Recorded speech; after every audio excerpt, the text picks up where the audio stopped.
Hi, my name's Dave, and this is a brief overview of foreign exchange. More accurately, the effects of changes in foreign exchange rates.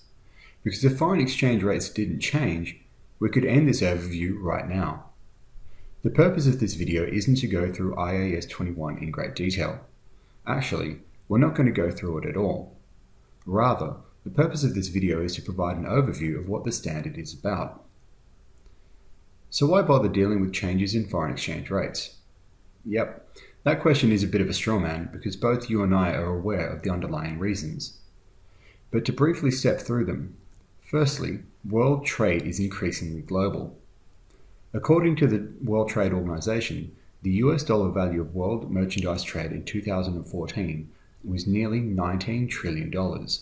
That's trillion with a T. The value of commercial services was lower, but still close to $5 trillion. We're talking serious amounts of money. But that on its own isn't enough. As alluded to at the start, if foreign exchange rates between currencies were fixed, this would be an easy accounting problem to solve. But foreign exchange rates do change, sometimes quite substantially. It's because of these reasons that IAS 21, the effects of changes in foreign exchange rates, exists. IAS 21 deals with two types of foreign currency issues. The first is foreign currency transactions, and the second is foreign currency translations. Whilst they do sound like very similar things, the implications are quite different. Without further ado, let's turn to an example of a foreign currency transaction. Foreign currency transactions include, for example, when entities buy or sell goods or services whose price is denominated in a foreign currency. For a more detailed technical explanation, refer to IAS 21 paragraph 20. In this case here, Dinkum Limited is an Australian company and on the 15th of May sells inventory to a customer in New Zealand for 5,000 New Zealand dollars. Note, we are assuming that Dinkum uses Australian dollars for their accounting. Dinkum has a 30 June year end and the customer pays for the inventory sometime in July. From an accounting point of view, the first problem we face is that Dinkum uses Australian dollars, but the transaction is denominated in New Zealand dollars. This means we can't just add them together. Whilst Australia and New Zealand are close on many things, we haven't yet got around to combining our currencies. The solution to this is to convert the New Zealand dollars to Australian dollars, and we do this using what would be the most logical rate to use, the foreign exchange rate at the time of the transaction. Taking the 5,000 New Zealand dollars and applying the rate on the 15th of May, which is when the transaction took place, we get 5,000 divided by 1.08 to give us 4,630 Australian dollars. I often get confused as to whether or not I'm meant to divide or multiply an exchange rate. To check I'm doing it the right way, I'll add in the first amounts I do under the exchange rate to see if it makes sense. So 1 unit of Australian currency is worth more than 1 unit of New Zealand currency. So that means the Australian dollar amount we've calculated, in this case the 4,630, should be less than the New Zealand amount we were provided, in this case 5,000. This looks right, so I can keep dividing the New Zealand amounts by the foreign exchange rates provided to get the right Australian dollar amounts. The second problem we face is at the end of the financial year. At this point in time, Dinkum is still owed 5,000 New Zealand dollars, but the foreign exchange rate has changed. This means it still won't be worth 4,630 Australian.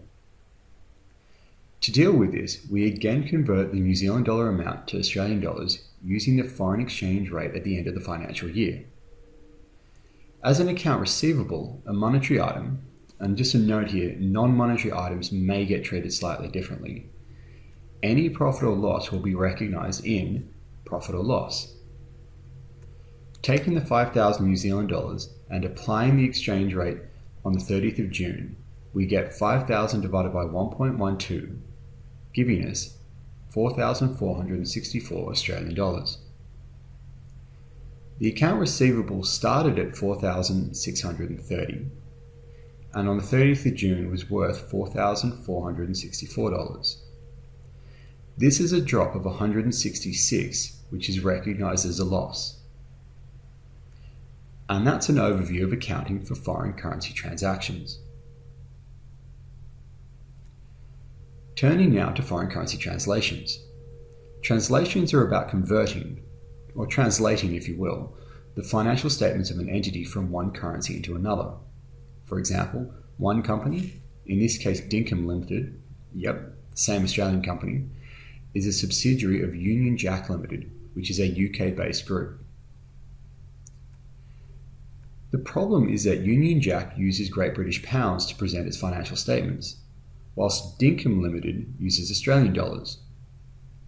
And to consolidate these statements, you just can't add pounds and dollars together. It just wouldn't work. The solution is to translate Dinkum statements from dollars to pounds. How this is done depends on the accounting element involved. For income and expenses, you use the rate at the date of the transaction.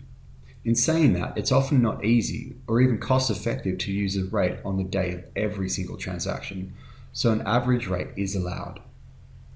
For assets and liabilities, the closing rate, the foreign exchange rate on the balance sheet date, is used. Because of these different rates, often the translated balance sheet won't balance. To overcome this, an equity balancing item is required. Now that you've got the basic premise of accounting for changes in foreign exchange rates, it's time to move on to how we account for foreign currency transactions and foreign currency translations.